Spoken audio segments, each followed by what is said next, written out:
मेरे पुत्र को मारने की योजना बना रही थी तो तनिक भी दया नहीं आई थी उसके नेत्रों में, और अब अपने पुत्र की मृत्यु का समाचार है तो कैसा विलाप कर रही है। यही तो विधि का विधान है महादेवी। जो दूसरे को दुख देकर हंसता है, होनी उसे दुख देकर 100 बार रुलाती है। इसलिए दूसरों को दुख देने से पहले इतना अवश्य सोच लेना चाहिए कि यदि इसी दुख का वज्र अपने सिर पर गिरे तो क्या होगा। महादेवी, जिस प्रकार बिच्छू को यह ज्ञान नहीं होता कि उसका डंक केवल किसी और को नहीं स्वयं उसे भी चुभ सकता है, उसी प्रकार एक दुष्कर्मी को भी यह ज्ञान नहीं होता कि उसका दुष्कर्म स्वयं उसे भी हानि पहुंचा सकता है। परंतु महादेवी, सिंहिका तो अभी इस बात से अनजान है कि आह्लाद जीवित है। जान लेगी तो भी कौन सा प्यार उड़ेल देगी मेरे पुत्र पर। सुना नहीं आपने, अग्निदेव की सौगंध खाकर कह रही है कि मेरे पुत्र प्रहलाद को भस्म करके ही दम लेगी। कहने में क्या जाता है महादेवी, कहा तो उसने ये भी था कि सर्पकुंड के नाग प्रहलाद की मृत्यु का कारण बनेंगे, पर परिणाम क्या हुआ। परंतु हे कमल नयन, मेरी समझ में नहीं आता कि अग्निदेव को सिंहिका को ऐसा वरदान देने की क्या आवश्यकता थी। महादेवी, अग्निदेव तो ये भलीभांति जानते हैं कि भोले शंकर ने जो दैत्य गुरु शुक्राचार्य को वरदान दिया था उसका परिणाम क्या हुआ। अग्निदेव ये भी देख ही रहे होंगे कि आदि प्रजापति ब्रह्मा ने जो वरदान हिरण्यकशिपु को दिया उसका क्या परिणाम हो रहा है। यदि ये सब जानकर भी उन्होंने वरदान दिया है तो अवश्य ही कुछ सोच समझ कर ही दिया होगा ना। आप तो बस आगे का घटनाक्रम देखकर आनंद लीजिए।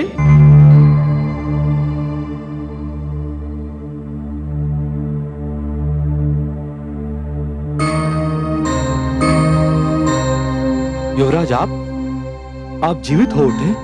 हाँ महामंत्री, मैं काल के जाल में समा कर लौट आया। ये तो चमत्कार हो गया युवराज, परंतु ये सब कुछ हुआ कैसे? ये सब मेरे प्रियानुज प्रहलाद की कृपा है। ये नया जीवन मुझे मेरे अनुज ने उपहार में दिया है। परंतु मैं तो महाराज और महारानी को असुर लोक में आपकी मृत्यु की सूचना भी भिजवा चुका हूँ। यह तो बहुत बुरा हुआ भ्राताश्री। बुआश्री आपकी मृत्यु का समाचार सुनकर दुख से पागल हो उठी होंगी। तुम ठीक कहते हो अनुज। उन्हें तुरंत सूचना भिजवाइए कि यह सब कुशल है। जो आज्ञा युवराज। नहीं भ्राताश्री, हमें स्वयं आसुरलोक पूछना होगा। वहाँ हाहाकार मचा होगा। आपके मृत्यु के समाचार के उपरांत बुआश्री को आपके जीवित रहने के समाचार पर विश्वास नहीं होगा। उन्हें विश्वास उसी समय होगा जब वो अपनी आंखों से आपको जीवित देखेंगी। कितना सुख होगा उन्हें आपको देखकर। भ्राताश्री चलिए, मैं भी आपके साथ चलूंगा। अवश्य अनुज, अब तो मैं वही करूंगा जो तुम कहोगे। मेरा ये जीवन तुम इन्हें तो लौटाया है। महामंत्री जी, हमारी यात्रा का प्रबंध किया जाए। जो आज्ञा युवराज। मेरा पुत्र, हाय मेरा पुत्र, मेरा पुत्र, हाय मेरा पुत्र। तुम क्यों विलाप कर रही हो? तुम्हारा पुत्र नहीं मरा, मेरा पुत्र मरा है। तुम्हारा पुत्र? तुम्हारा पुत्र? ये तुम कह रही हो बहन सिंहिका? आह्लाद को मैंने तुम्हारी गोद में डाल अवश्य दिया था। उसे भूल जाने की चेष्टा भी की थी, पर उसे पेट में तो मैंने ही रखा था। मैंने उसे अपनी कोख से जन्म दिया था। उसे मैंने ही अपना दूध पिलाया था। वो मेरे ही शरीर का अंश था। वो मेरी आंखों का तारा था। हाँ हाँ था, परंतु उसकी हत्या भी तुम्हारे ही दूसरे पुत्र प्रहलाद ने की। अरे मैंने तुम्हारे पुत्र आह्लाद को अपनी छाती से लगा लिया था, अपना पुत्र बना लिया था उसे। तुम्हारी कमी का आभास उसे कभी होने न दिया था, परंतु तुम्हारे दुष्ट पुत्र प्रहलाद के कारण वो काल के जाल में समा गया। मैं तुम्हारे पुत्र प्रहलाद को कभी क्षमा नहीं करूंगी, कभी नहीं। हत्यारा है वो, हत्यारा। मेरा पुत्र अपने शत्रुओं पर भी दया करता है।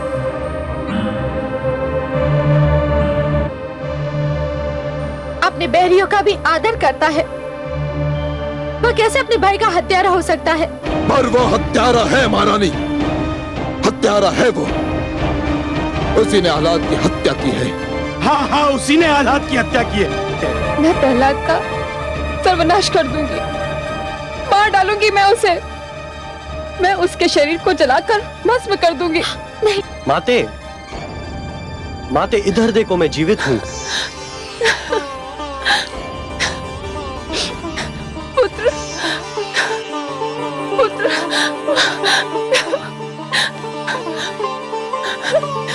मेरा पुत्र जीवित है, मेरा पुत्र जीवित है। तुम ठीक तो हो पुत्र?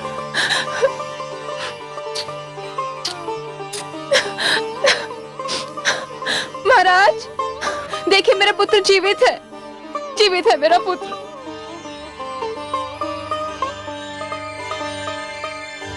माते, मेरा पुत्र, मेरे लाल।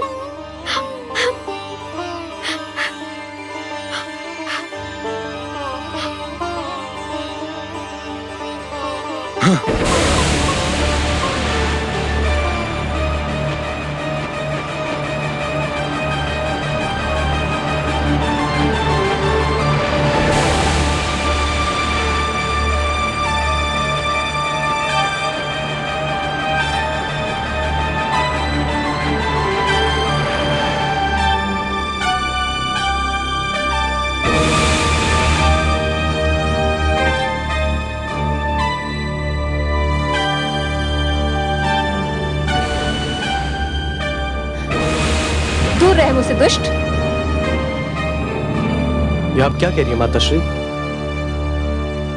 मेरे प्रिय अनुज प्रहलाद ने तो मुझे जीवन दान दिया है। मैं तो केवल आपको अपने जीवित रहने का समाचार भिजवा रहा था, पर अनुज प्रहलाद ने अनुरोध किया कि मैं स्वयं चलूं और एक माता अपने पुत्र को जीवित देख ले। आप इसे झिड़क रही हैं? ये तो पुरस्कार का अधिकारी है। आपने मेरे अनुज को कुछ भी कहा तो मुझे बहुत दुख होगा माताश्री, बहुत दुख होगा।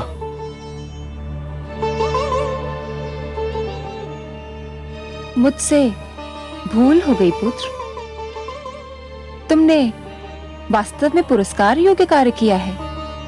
तुम जो भी मुझसे मांगना चाहो मांग लो। भ्राताश्री को जीवन मिल गया, मेरे लिए यही सबसे बड़ा पुरस्कार है। यह कैसे संभव है पुत्र?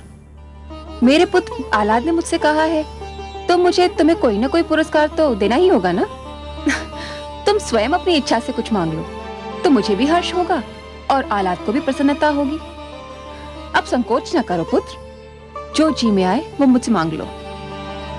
यदि आपकी यही इच्छा है तो मुझे अपना वह चमत्कार दिखा दीजिए जिसके चारों ओर चर्चा है। अग्निदेव ने आपको जो वरदान दिया है, मैं अपनी आंखों से उसका प्रदर्शन देखना चाहता हूँ।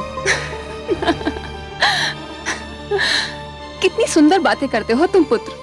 तुम वास्तव में बहुत ही भले और भोले बालक हो।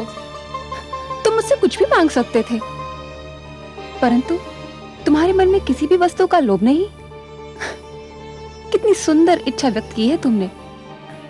मुझे बहुत प्रसन्नता हुई पुत्र। मैं अवश्य ही तुम्हें अपने वरदान का प्रदर्शन दिखाऊंगी। कब? मैं बहुत व्याकुल हूँ देखने के लिए। पुत्र, मदनोत्सव सिर पर खड़ा है। उस दिन सारे असुर लोक में हर्षोल्लास होता है। समस्त नर नारी नृत्य करते हैं, मदिरा जल की भांति बहती है, सब रंग खेलते हैं और एक साथ भोजन करते हैं। बस उसी दिन मैं तुम्हें अपना चमत्कार दिखाऊंगी। मैं तुम्हें उस दिन एक और चमत्कार भी दिखाऊंगी। क्या बुआ श्री? उस दिन एक ऐसा अनुपम दृश्य दिखाई देगा जिसे संसार कभी भुला ना पाएगा।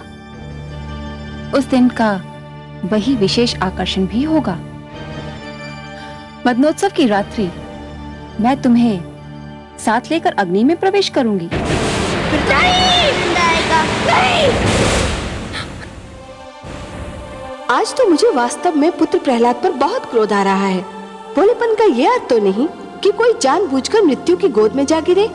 क्या हुआ महादेवी? सुना नहीं आपने?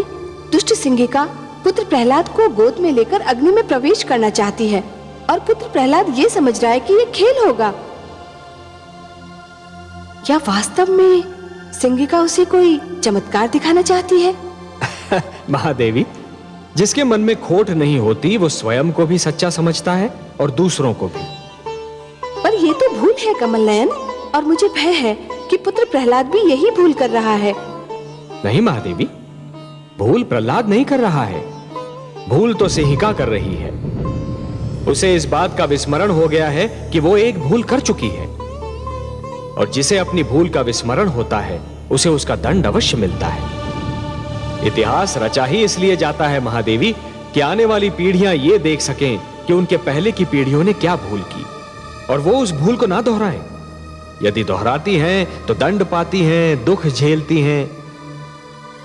सिंहिका ने जो भूल की थी उसका दंड उसे मिला था, उसके पुत्र आह्लाद की मृत्यु के रूप में। परंतु जैसे ही उसने अपने पुत्र को जीवित देखा, उसे फिर से अपनी भूल का विस्मरण हो गया।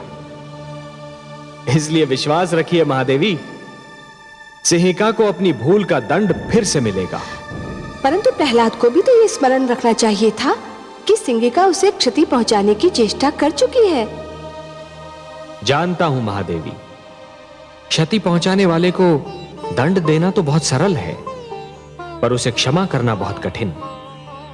और जो क्षति पहुंचाने वाले को क्षमा कर सकता है वो तो पूजनीय है, महान है। आपको तो अपने पुत्र पर गर्व होना चाहिए महादेवी कि उसका हृदय इतना विशाल है। मैं जानती हूँ कि मेरे पुत्र प्रहलाद का हृदय विशाल है, उसके विचार सुंदर हैं और वो किसी को भी क्षति नहीं पहुंचाना चाहता। फिर भी सब उसके पीछे पड़े हैं, इसीलिए तो मैं चिंतित हो उठती हूँ। उसके पास सिवाय कयाधु के है कौन? आपका आशीर्वाद है महादेवी, आपका आशीर्वाद। और जिसके साथ आप जैसी जगन माता का आशीर्वाद हो, उसे किसी से क्या भय हो सकता है? महादेवी, मैं तो आपको कई बार बता चुका हूं कि आपका आशीर्वाद ही प्रहलाद की सर्वाधिक महान शक्ति है।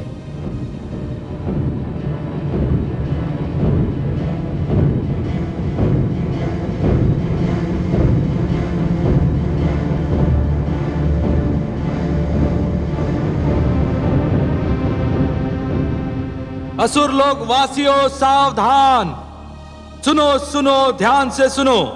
भगवान हिरण्यकशिपु ने घोषणा की है कि इस बार भी मदनोत्सव हर बार की भांति बहुत धूमधाम से मनाया जाएगा। भगवान हिरण्यकशिपु सदैव की भांति अपनी समस्त प्रजा के लिए मांस, मदिरा, नृत्यादि की व्यवस्था करेंगे। परंतु इस बार मदनोत्सव का विशेष आकर्षण होगा भगवान की छोटी बहन कामरूप देश की महारानी सिंहिका की ओर से उन्हें अग्निदेव के दिए हुए वरदान का महान प्रदर्शन। महारानी सिंहिका राजकुमार प्रहलाद को लेकर अग्नि में प्रवेश करेंगी। सारे असुर समुदाय का इस उत्सव में स्वागत है। आहा, ये तो चमत्कार होगा। इस बार मदनोत्सव का आनंद ही कुछ और होगा।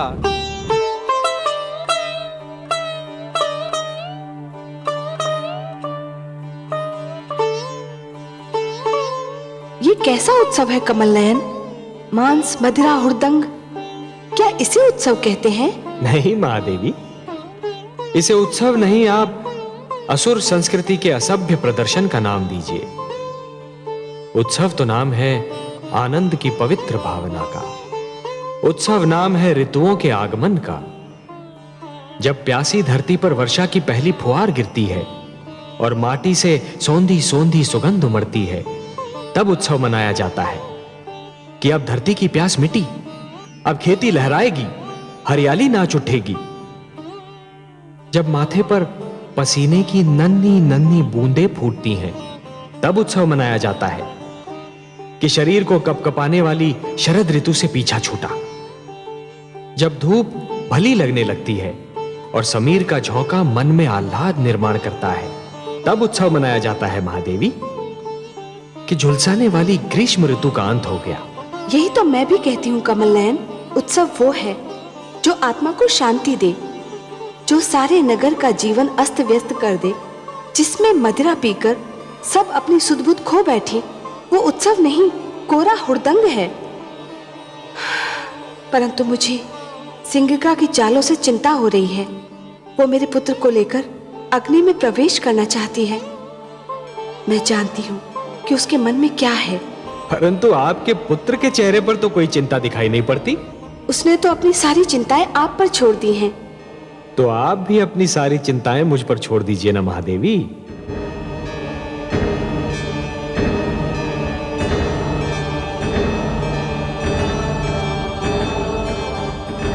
क्या हुआ भाभी श्री? मुझे बहुत चिंता हो रही है सिंगिका। किस बात की चिंता? तुम मेरे पुत्र को लेकर अग्नि में प्रवेश करोगी? तो क्या हुआ? मैं तो अग्नि में पहले भी प्रवेश कर चुकी हूँ और आप देख चुकी हैं कि अग्नि की लपटें मेरे शरीर को छू भी न सकी। तुम्हारी बात और है। अग्निदेव ने तुम्हें वरदान दिया है, फिर तब तुमने अकेले ही अग्नि में प्रवेश किया था। इस बार मेरा पुत्र प्रहलाद भी तुम्हारे साथ होगा। तो क्या हुआ? अग्निदेव ने तुम्हें वरदान दिया है, मेरे पुत्र को तो नहीं। अरे भाभी श्री, जब अग्नि मुझे नहीं छू सकेगी तो जो मेरे साथ होगा उसे कैसे छू सकेगी? उसे कुछ नहीं होगा। तुम अकारण ही चिंता कर रही हो। तुमसे अधिक साहसी तो तुम्हारा पुत्र है, उसे तो कोई चिंता नहीं। वह तो बड़ी व्याकुलता से उस घड़ी की प्रतीक्षा कर रहा है जब मैं उसे लेकर अग्नि में प्रवेश करूंगी। वो तो बच्चा है, वो बेचारा क्या जाने। वो उत्सुक है कि जो अवसर मृत्यु के पश्चात आता है उसे जीते जी देखने को मिल जाएगा। तुम उसकी चिंता छोड़ दो और जो होगा स्वयं अपनी आंखों से देख लेना। नहीं, मैं नहीं देख सकूंगी। अपने पुत्र को अग्नि में प्रवेश करते हुए देखना मेरे वश की बात नहीं। मैं वहां नहीं आऊंगी। तुम्हारी इच्छा। अच्छा, मुझे तैयारी करनी है, मैं चलती हूँ।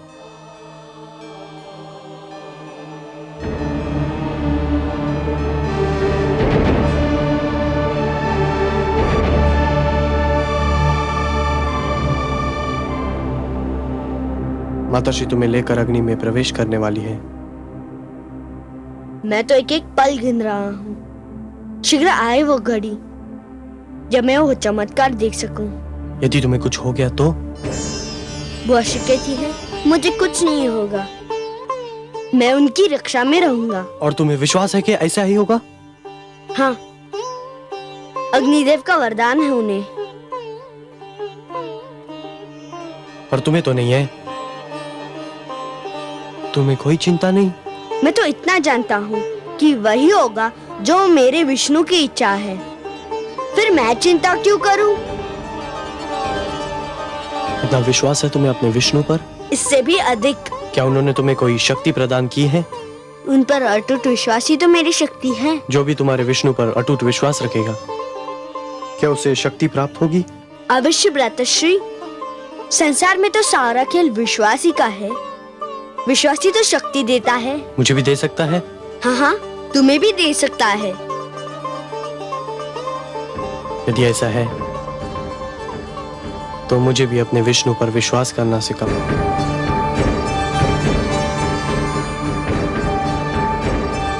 पुत्र प्रहलाद, तुम तैयार हो? हाँ बुआश्री, मैं कब से तैयार खड़ा हूँ। चलिए। चलो पुत्र। किंतु तुम्हारी माताश्री तो आ ही नहीं रही। क्यों? उन्हें भय लग रहा है। भय? किस बात का भय? उन्हें अग्निदेव के वरदान पर विश्वास नहीं है? मैंने भी उनसे यही कहा, किंतु उनका ये भय दूर ही नहीं हो रहा। मैं उनके पास जाऊंगा, मैं उन्हें लेकर ही आऊंगा। हमारी बात बीच में रह गई भ्रातृश्री। मैं उस शक्ति के विषय में इस प्रदर्शनी के बाद ही बताऊंगा। अच्छा अनुज,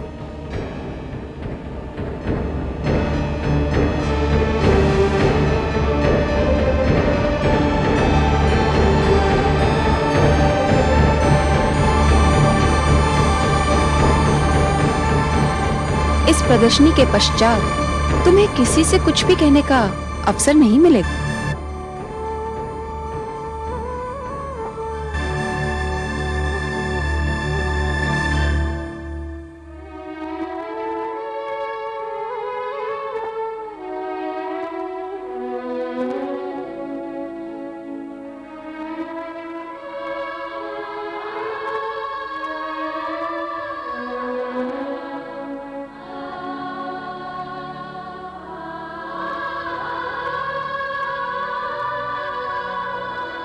माते, माते, माते। पुत्र,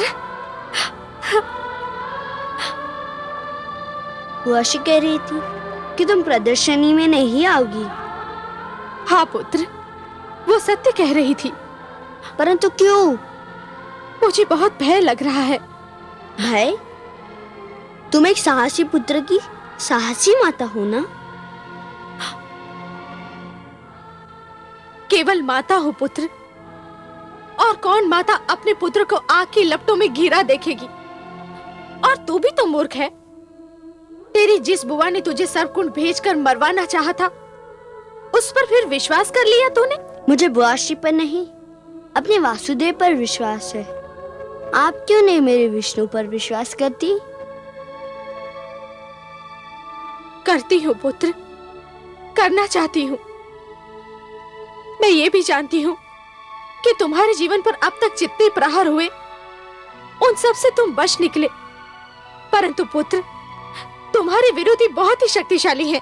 मेरे विष्णु उनसे अधिक शक्तिशाली हैं। वह सदैव मेरी रक्षा करेंगे। पुत्र, ममता की भावना को तुम नहीं समझ सकते।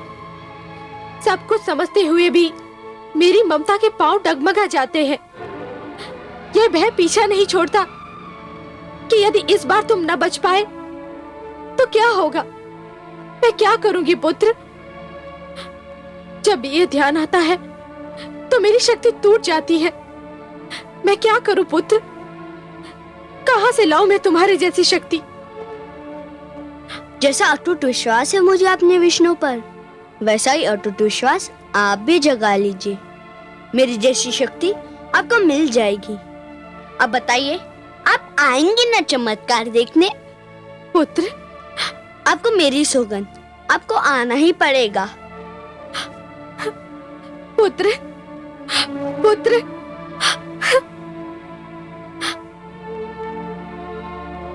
घातक, अत्यंत घातक। वो दुष्ट प्रहलाद दिन प्रतिदिन मेरे लिए घातक होता जा रहा है सिंगिका।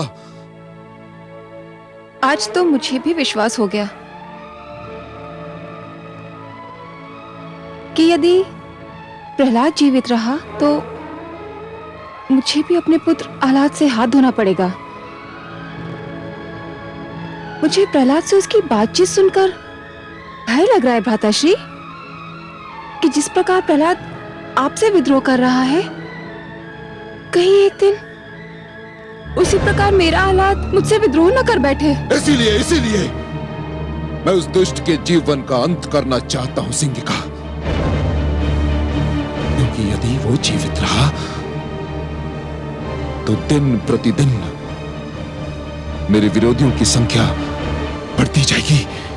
और जो हमारे विरोधी होंगे वे हमारे भ्रातर्षि हिरण्याक्ष के हत्यारे विष्णु के प्रशंसक हो जाएंगे। मुझे तो यह भी आशंका हो रही है भ्रातर्षि कि कहीं प्रहलाद मेरे पुत्र आह्लाद को विष्णु के प्रेम जाल में फांस न ले। भ्रातर्षि, मैं तो यही देखकर सहर उठी थी कि मेरा पुत्र प्रहलाद की बातों से प्रभावित हो रहा है। जानता हूं बहन, भली भांति जानता हूं। उस दुष्ट की वाणी बहुत सुंदर है। वो अपनी मीठी मीठी बातों से किसी को भी बहका सकता है। इसीलिए उसका अंत आवश्यक है। इसीलिए उसका अंत अत्यंत आवश्यक है। मैं आपसे सहमत हूं भ्राताश्री। विश्वास कीजिए, अग्नि के इस खेल से वो जीवित बाहर नहीं आएगा। मेरी शुभकामनाएं तुम्हारे साथ है सिंगिका, किंतु यदि वो जीवित रहा तो मेरा जीवन संकट में पड़ जाएगा। ऐसा नहीं होगा भ्राताश्री, मैं ऐसा होने नहीं दूंगी।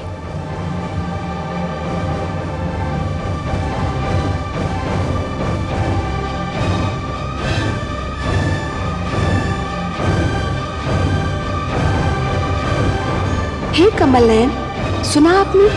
वो तो प्रहलाद ने अपनी माता से क्या कहा?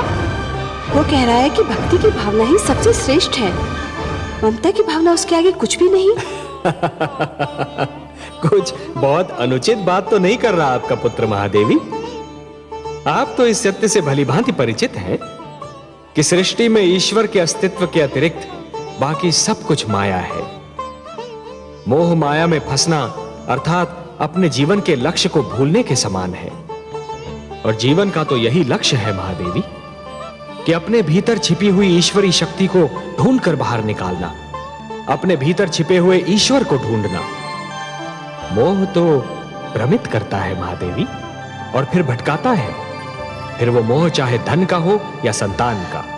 परंतु हे दया सागर, माता और पुत्र का स्नेह तो आपकी दी हुई सुंदर देन है। अवश्य है महादेवी, परंतु कोई भी स्नेह अधिक महान नहीं होता। जीवन का तो वास्तविक उद्देश्य ही है कि ईश्वर के प्रेम में अहम को भूल जाना, क्योंकि ईश्वर से प्रेम हर प्रेम का स्रोत होता है। जिस प्रकार मरुस्थल की रेत दूर से जल के समान चमकती है, परंतु निकट जाकर ही यह ज्ञात होता है कि वो तो सूखी रेत है, जल नहीं, उसी प्रकार हर मोह निकट से केवल एक भ्रम सिद्ध होता है महादेवी। ईश्वर से प्रेम ही जीवन के उद्धार का कारण होता है।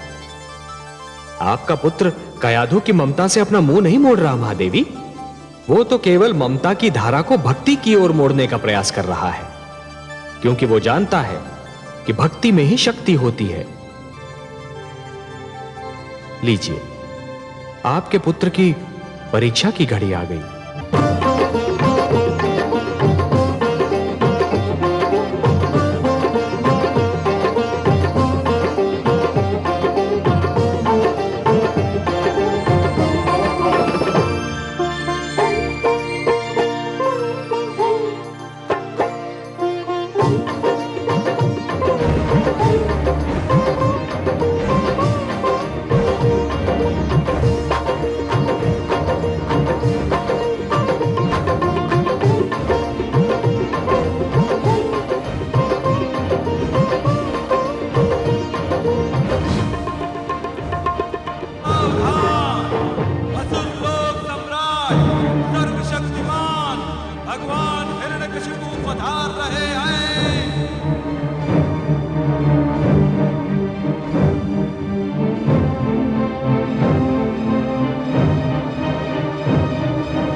महानतम आकर्षण महारानी सिंगिका पधार रही है।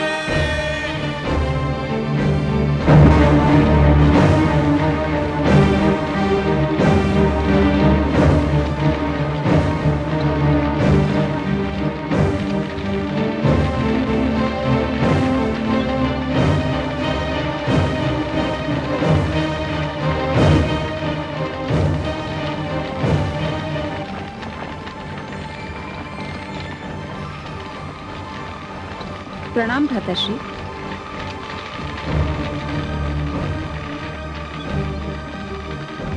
कहाँ है वो दुष्ट, मेरा बैरी, मेरा विरोधी? भाभी श्री को होने गया। वह इस उत्सव में आना ही नहीं चाहती थी, परंतु प्रहलाद चाहता है कि उसकी माता भी इस अनुपम दृश्य को देखे। अभी उन्हें लेकर आता ही होगा। सिंगिका, उसकी मृत्यु अत्यंत आवश्यक है, अत्यंत आवश्यक। इस बार वो बचना नहीं चाहिए। नहीं बचेगा भ्राताश्री। आज आप अग्नि की लपटों का अद्भुत खेल देखेंगे। वही अग्नि जो मेरे शरीर को छू भी ना पाएगी। देखते ही देखते उसकी लपलपाती जीभ प्रहलाद के शरीर को चाट जाएगी। कुछ ही पलों में उसकी कोमल काया को राख में परिवर्तित कर देगी और वायु के झोंके उस राख को उड़ा ले जाएंगे। महारानी का याद हो, युवराज आह्लाद और राजकुमार प्रहलाद पधार रहे हैं।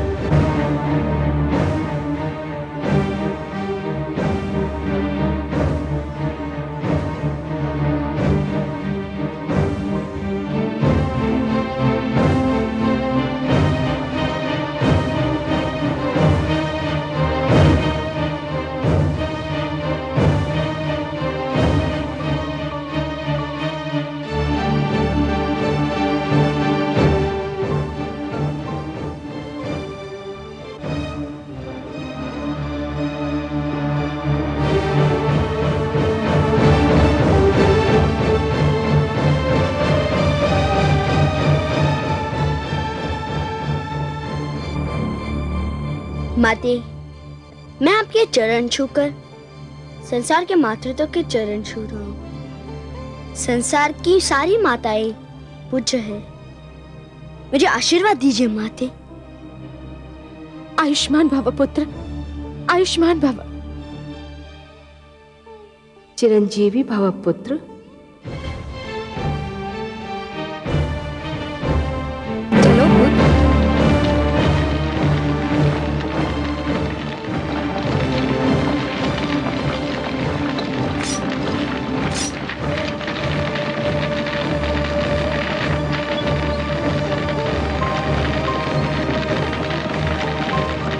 चलो पुत्र।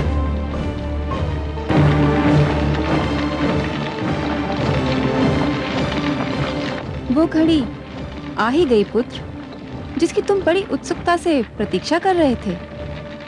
मेरे भी जीवन की अनमोल घड़ी, तुम्हारे जीवन की अद्भुत घड़ी पुत्र। जो भी इस चमत्कार को देखेगा भूल नहीं पाएगा, और जो भी इस चमत्कार की चर्चा सुनेगा सिहर उठेगा।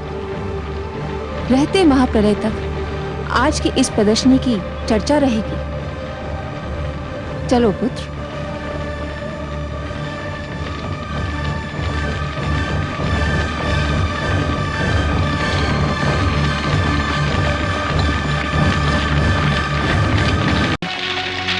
मेरे भी जीवन की अनमोल घड़ी, तुम्हारे जीवन की अद्भुत घड़ी पुत्र। जो भी इस चमत्कार को देखेगा भूल नहीं पाएगा, और जो भी इस चमत्कार की चर्चा सुनेगा सिहर उठेगा।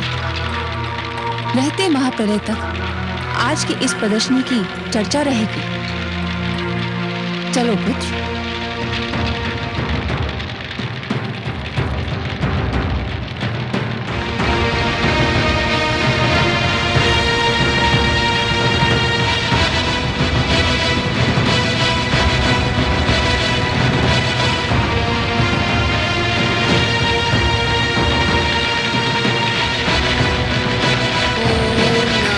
भगवते वासुदेवाय।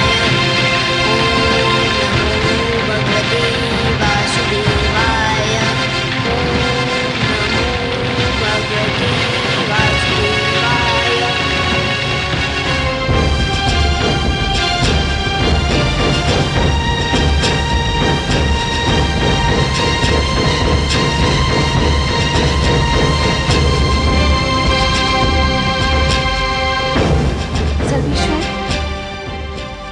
योगेश्वर।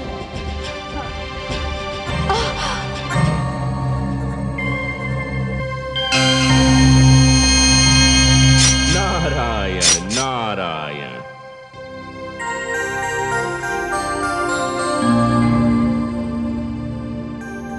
हे देवर्षि, पुत्र प्रहलाद अग्नि में प्रवेश करने जा रहा है। ये देखकर मैं आपके नारायण को सावधान करने गई तो वो स्वयं अग्नि में तप रहे हैं, मानो उनके शरीर से ज्वालाएं निकल रही हैं। आप बहुत दयालु हैं माते, ममता का भंडार है। प्रहलाद के स्नेह ने तो आपको सब कुछ भुला दिया। क्या भुला दिया? यही माते कि इस अवस्था में आपको इन्हें छूना नहीं चाहिए था। आपको तो याद ही होगा माते, इसी प्रकार इसी अवस्था में एक बार कयाधु ने पुत्र प्रहलाद को छू लिया था। उसके तो हाथ भी जल गए थे। हाँ, मैं तो सचमुच व्याकुलता में भूल ही गई थी। माते, पुत्र प्रहलाद को जो मैंने योग ज्ञान दिया था वह मेरे नारायण की ही तो देन थी। जब उसे इस अवस्था में कोई नहीं छू सकता तो मेरे नारायण तो योगेश्वर हैं, योग का स्रोत है, योग का आधार है, योग के आदि और अंत हैं, स्वयं योग हैं। इस अवस्था में तो आपके अतिरिक्त उनके कोई निकट भी नहीं पहुंच सकता। परंतु हे देवर्षि, मैं तो इनको प्रहलाद पर आए संकट के विषय में बताना चाहती थी। वही समस्या लेकर तो मैं भी आया था माते।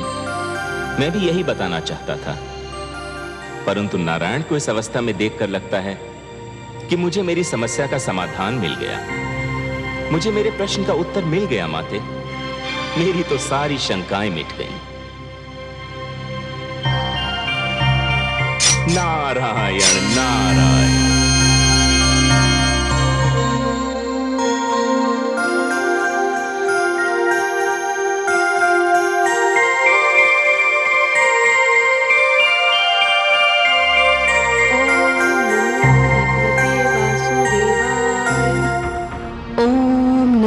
भगवते वासुदेवाय।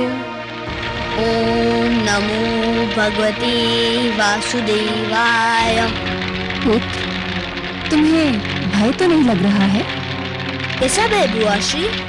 मुझे तो आनंद आ रहा है। जैसे जैसे लपटे मेरी ओर बढ़ रही है, मुझे विचित्र सी शीतलता का अनुभव हो रहा है। लग रहा है जैसे शीतल जल की लहरें मेरे शरीर को छू रही है। ओम नमो भगवते वासुदेवाय। ओम नमो भगवते वासुदेवाय। ओम नमो भगवते वासुदेवाय। ओम नमो भगवते वासुदेवाय। ओम नमो भगवते वासुदेवाय। ओम नमो भगवते वासुदेवाय।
तुम्हें तो अग्निदेव ने वरदान दिया था, ये कैसे हो गया?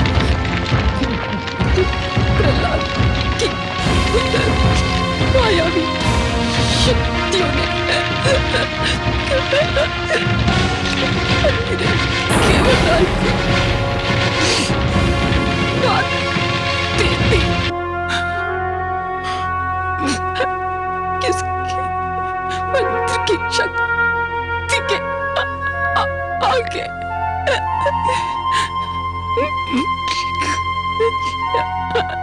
वरदान की शक्ति क्षीण हो गई।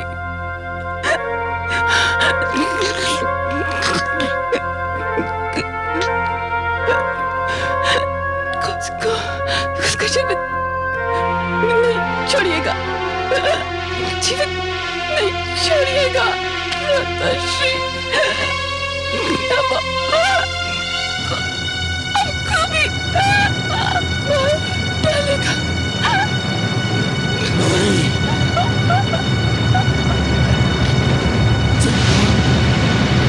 चिकिका! नहीं,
विष्णु ने मेरे भ्राता श्री हिरण्याक्ष की हत्या की थी और तूने मेरी बहन सिंगिका की हत्या की।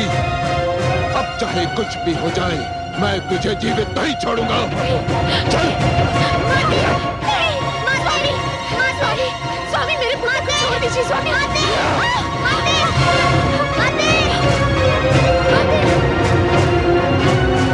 मेरा पुत्र,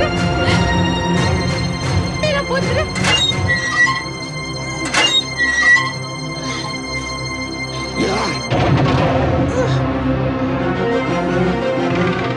सेनापति, यदि इसे किसी ने भी भोजन अथवा जल दिया तो उसका वध कर दिया जाएगा। इसे कुछ नहीं मिलना चाहिए। सूर्य की किरण तक इसके समीप नहीं पहुंचनी चाहिए। ये अंधकार में ही जिएगा और अंधकार में ही अपना सिर पटक पटक कर अपने प्राण त्याग देगा।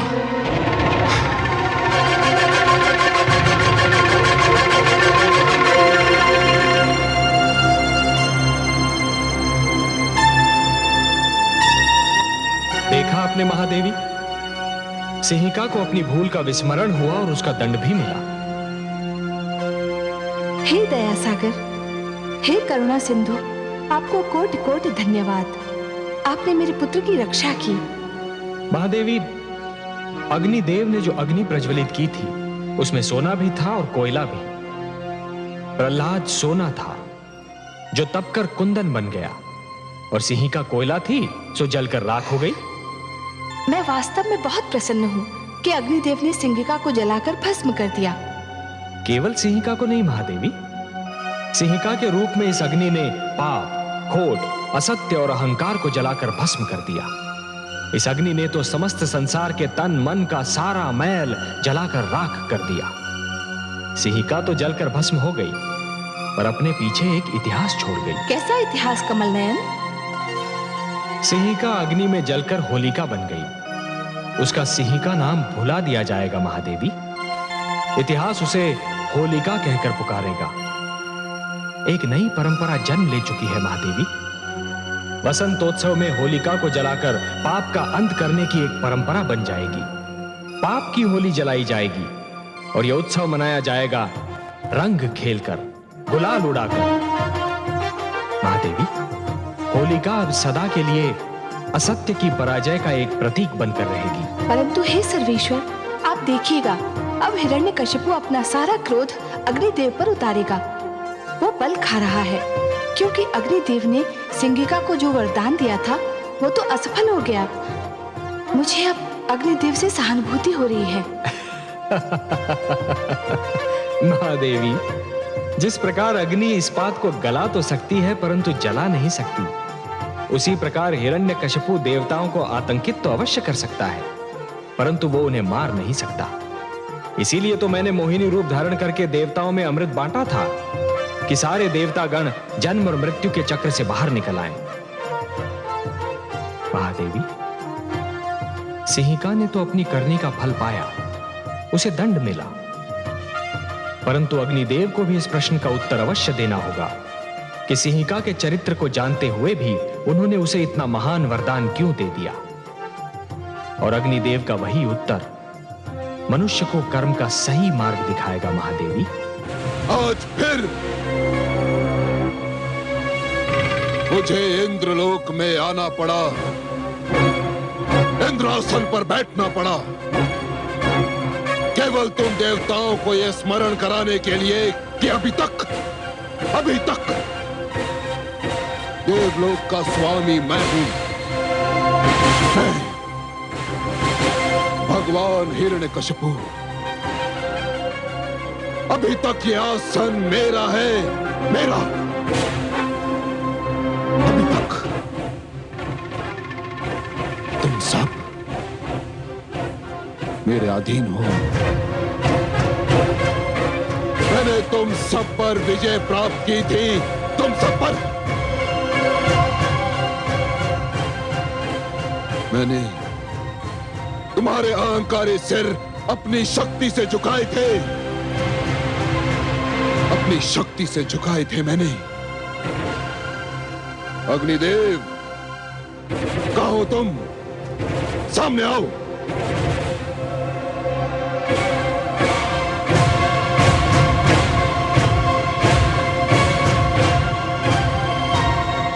तुम स्वयं को देवता कहते हो, स्वयं को श्रेष्ठ समझते हो।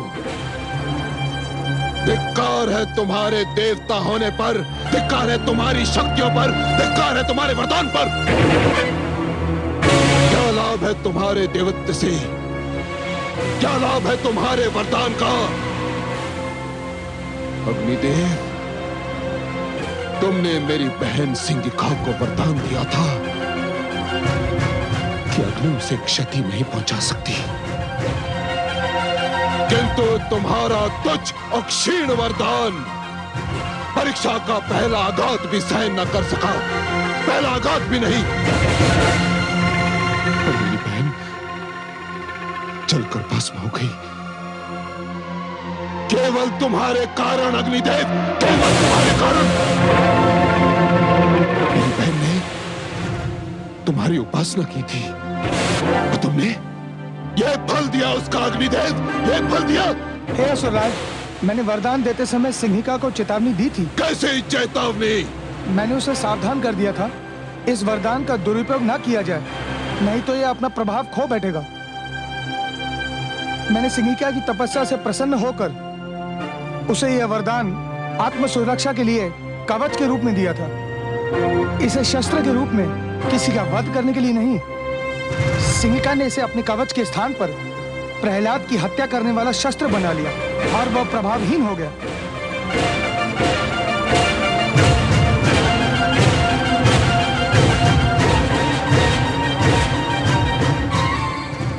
प्रभावहीन हो गया तुम्हारा वरदान। हाँ सुराज, वरदान किसी के लिए अपने सुख का कारण होना चाहिए, किसी और के दुख का कारण नहीं। और सिंहिका ने इस सत्य को भुला दिया, इसलिए वही हुआ जो होना था। इसमें मेरा कोई दोष नहीं और न मेरे दिए हुए वरदान का। सुराज, छली हो तुम, कपटी हो तुम समस्त देवता, और सबसे बड़ा कपटी है तुम्हारा वो विष्णु। यदि उसने तुम सबको छल से अमृत न पिलाया होता तो अभी इसी घड़ी इसी स्थान पर तुम सबके सिर धड़ से अलग कर देता। सेनापति अश्वमित्र,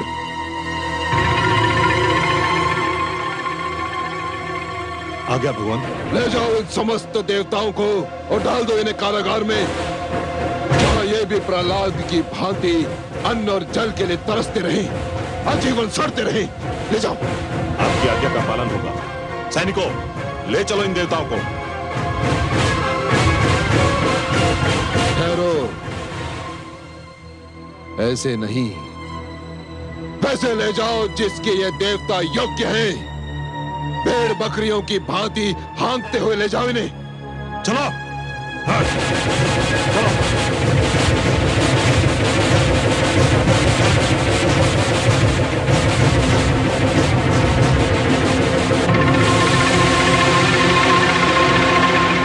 दुष्ट प्रहलाद ने तुम्हारी माताश्री, मेरी प्रियतमा, मेरी जीवन संगनी सिंहिका की हत्या कर दी।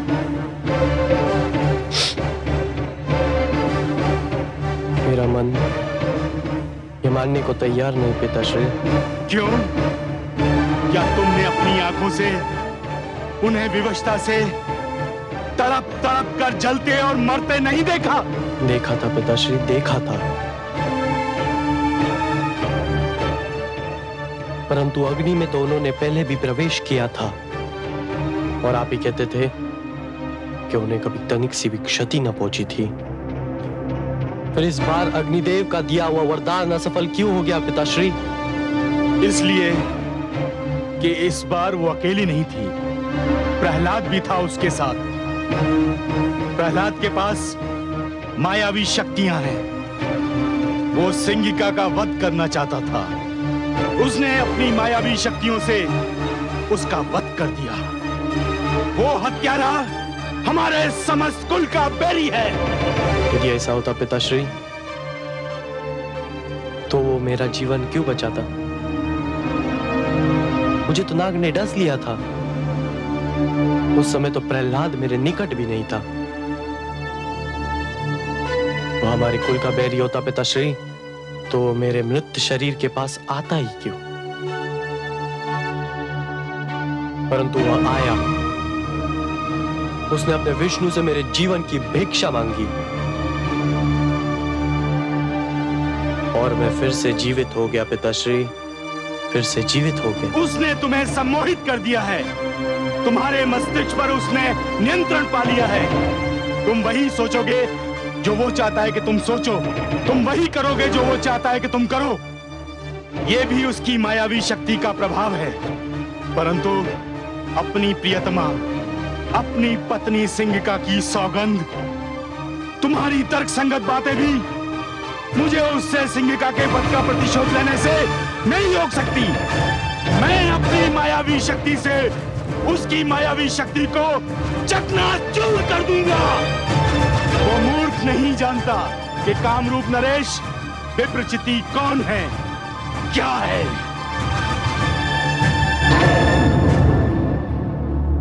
पिताश्री,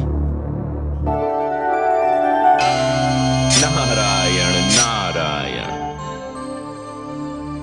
स्वागत है देवर्षि, आपका स्वागत है। आज हमें कैसे स्मरण किया? आपका स्मरण तो मेरे जीवन का उद्देश्य है, मेरे जीवन का सर्वस्व है। मेरा जीवन ही है लक्ष्मी नारायण। मेरा और कार्य ही क्या है? आपका स्मरण करना और आपकी चर्चा। बताइए, क्या समाचार सुनाने आए हैं? सृष्टि का कौन सा भेद, कौन सा समाचार, कौन सा रहस्य आपसे छिपा है लक्ष्मी नारायण? मैं तो बस अपनी एक उलझन सुलझाने, अपने प्रश्न का उत्तर पूछने आपकी सेवा में उपस्थित हुआ हूं। तो पूछिए ना। हे लक्ष्मी नारायण, आप माया के स्रोत हैं, माया का भंडार है, माया के रचयिता हैं। फिर ये विप्रचित्ती किस मायावी शक्ति की बात कर रहा है? क्या उसने कोई नई मायावी शक्ति का आविष्कार कर लिया है? नहीं देवर्षि, विप्रचित्ती कोई योगी नहीं है जो किसी शक्ति का आविष्कार कर लेगा। वो तो केवल एक भिक्षुक है, एक याचक है। उसके पास जो भी शक्ति है वो मांगी हुई है, चुराई हुई है। हे देवर्षि, जिस प्रकार यदि कोई व्यक्ति उधार लिए हुए धन को यदि अपनी संपत्ति मानेगा तो बहुत शीघ्र कंगाल हो जाएगा, उसी प्रकार यदि कोई व्यक्ति मांगी हुई शक्ति को अपनी शक्ति समझने लगेगा तो अतिशीघ्र शक्तिहीन हो जाएगा। कर लेने दीजिए उसे परीक्षा इस शक्ति की, क्षण भर आनंद उठा लेने दीजिए उसे इस शक्ति का। वो बेचारा क्या जाने कि जहां से उसे ये एक शक्ति मिली है वहां तो महान शक्तियों का भंडार है। देवर्षि, मैं विप्रचित्ती के इस क्षणिक आनंद को भंग नहीं करना चाहता। देखिए तो सही, वो मूर्ख कितना प्रसन्न हो रहा है।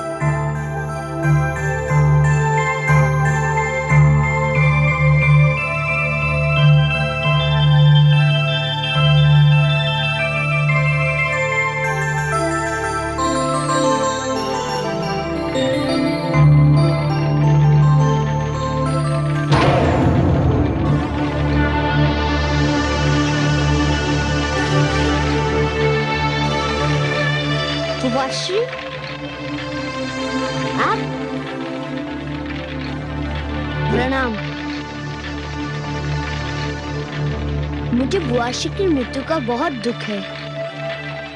मैं स्वयं आपके पास शोक व्यक्त करने के लिए आना चाहता था, किंतु दुष्ट, तू मुझे भी अपने छल कपट में फांसना चाहता है, किंतु मैं तुझे ऐसी मृत्यु दूंगा जो तूने कभी सोची भी नहीं होगी। विष्णु ने तुझे अग्नि में जल मरने से तो बचा लिया, किंतु देखता जल में डूब मरने से कैसे बचाएगा। हाँ।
क्या हुआ कमल नयन? आपका पुत्र प्रहलाद ननिहाल की यात्रा पर निकला है महादेवी।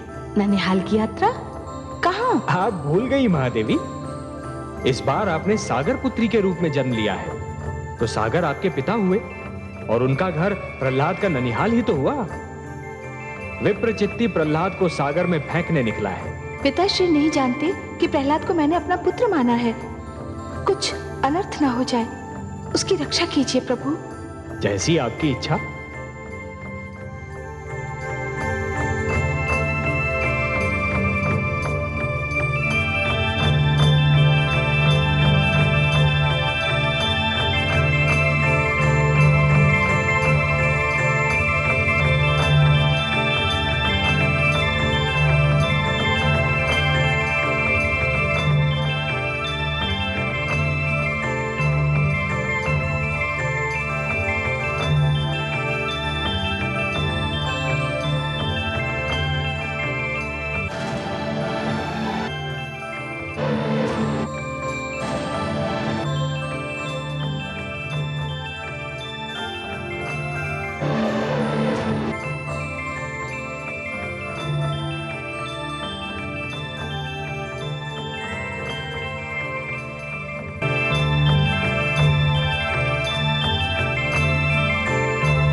जाने कौन है ये सुंदर बालक,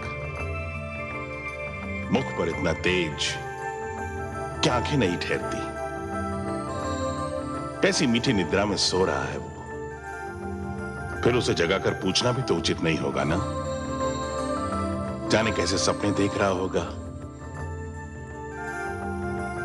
किंतु ये कमल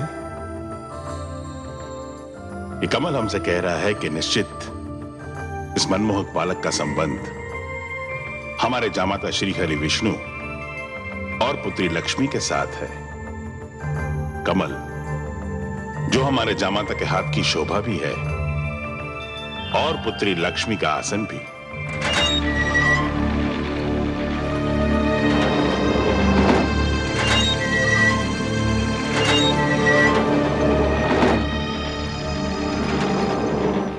राजकुमार, प्रहरियो शीघ्र इधर आओ।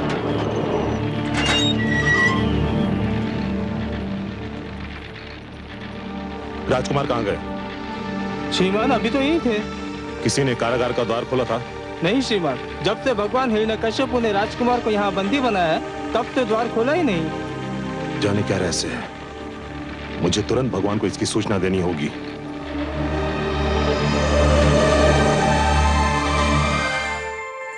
हे जनार्दन, इस समय आपका कमल कहाँ है? महादेवी, आपने अपने पुत्र प्रहलाद की रक्षा किए जाने की इच्छा प्रकट की थी ना? मैंने अपने कमल को उसकी शैया बना दिया। आपका पुत्र चैन से सो रहा है। मेरा पुत्र सकुशल तो है ना? महादेवी, जो सकुशल नहीं होते वो इतनी गहरी और मीठी नींद कहां सो पाते हैं? ऐसी निश्चिंत निद्रा तो केवल उन्हीं के भाग्य में होती है जो स्वयं को पूर्ण रूप से ईश्वर को समर्पित करते हैं। आप घबराइए नहीं, आपका पुत्र सकुशल है। विश्वेश्वर सत्य कह रहे हैं पुत्री। प्रणाम पिताश्री। प्रणाम हे सागर देवता। प्रणाम। मैं आपका स्वागत करता हूँ। कमल को शैया बना देखकर ही मुझे अनुमान हो गया था कि उस पर सोए हुए बालक का संबंध अवश्य मेरे जामाता और पुत्री से होगा। बहुत गहरा संबंध है पिताश्री। प्रहलाद इनका भक्त है और मैंने उसे अपना पुत्र मान लिया है। तभी तो मैं सोच रहा था कि इतनी छोटी सी आयु में उसके मुख पर इतना तेज, इतना प्रताप कहां से आया।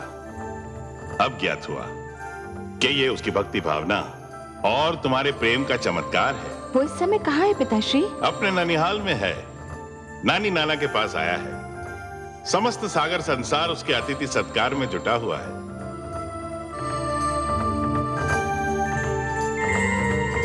कहां लुप्त हो गया वो दुष्ट? कहां लुप्त हो गया? सिंगिका सत्य कहती थी कि उस धूर्त ने मायावी शक्तियां प्राप्त कर ली हैं और जिनका प्रयोग वो मेरे विरुद्ध करना चाहता है, भगवान हिरण्यकश्यप के विरुद्ध। जाओ, ढूंढो उसे, हर ओर ढूंढो, हर स्थान पर ढूंढो, और यदि वो मिल जाए तो उसे पकड़कर, जकड़कर, घसीटकर मेरे पास लाओ। नहीं तो ये जान लो कि यदि असफल हुए तो निर्जीव हो जाओगे। जाओ, ढूंढो उसे। नहीं सर्वशक्तिमान, ये बेचारे अब प्रहलाद को नहीं ढूंढ पाएंगे। क्यों नहीं ढूंढ पाएंगे? क्योंकि मैंने उसे सागर के गर्भ में फेंक दिया है और अब तक वो वहां से वो भूखी मछलियों के पेट में पहुंच चुका होगा। अर्थात कि तुम उसे कारागार से निकाल ले गए थे? हाँ, मैं ले गया था। उसने मेरी जीवन संगनी को जलाकर भस्म कर दिया था और मैंने उसे सागर के जल में डुबोकर मार दिया। हत्यारे, दुष्ट, तेरे हाथ मेरे पुत्र के रक्त से रंगे हुए हैं। तुमने हर जतन करके देख लिया। जब तुम मेरे पुत्र का कुछ नहीं बिगाड़ पाए तो तुमने कायरों की भांति उस पर उस समय वार किया जबकि वो सो रहा था। तुमने मेरे पुत्र की हत्या की है। मैं तुम्हें कभी क्षमा नहीं करूंगी। हत्यारे हो तुम, हत्यारे हो तुम लोग, हत्यारे हो।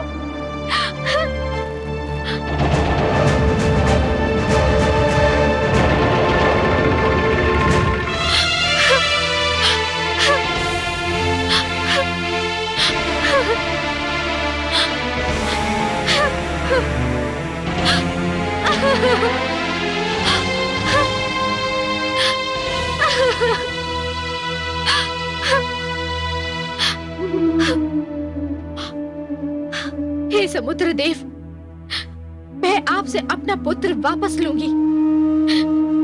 आपको मेरा पुत्र वापस लौटाना ही होगा, लौटाना होगा मेरा पुत्र वापस। मेरा पुत्र, मेरा लाल,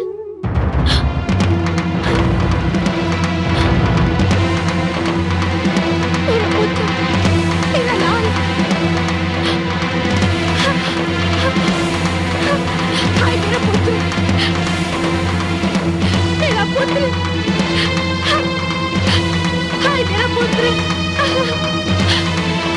मेरा पुत्र, मेरा लाल, हाय मेरा पुत्र, मेरे लाल, मेरा पुत्र। हे सागर देव, आप विशाल है, आपका हृदय विशाल है। संसार कहता है कि आप इतने उदार हैं कि आपको कुछ भी भेंट किया जाए तो आप उसका स्वीकार करके उसे लौटा देते हैं।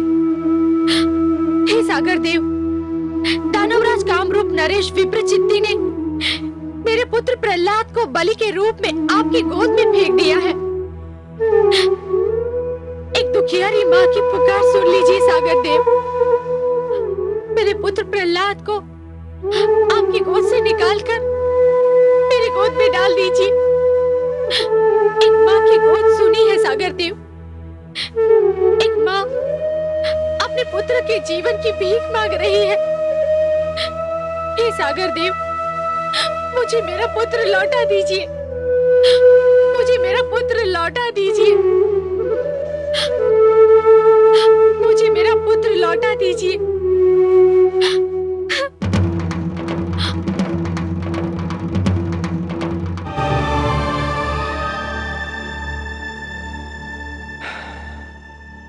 देखिए आपने विधि की विडंबना महादेवी।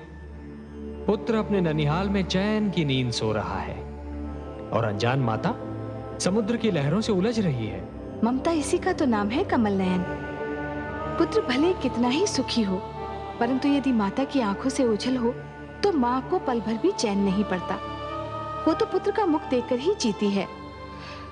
बेचारी कयाधु, उसे तो ये भी पता नहीं कि उसका पुत्र कहाँ है, क्या कर रहा है। मुझे तो भय है कि कयाधु कहीं पुत्र वियोग में पागल होकर डूबकर अपने प्राण न दे दे। हाँ महादेवी, वो तो सागर में आगे आगे बढ़ती जा रही है। आपको उसके प्राणों की रक्षा करनी होगी कमल नयन।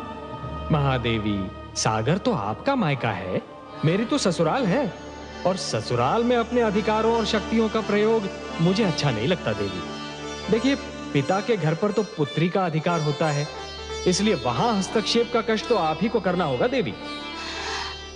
आपकी यही इच्छा है तो जाती हूँ मैं। कयाधु को यूं डूबकर मरने नहीं दूंगी मैं, वो भी वहां सागर में जो मेरा मायका है।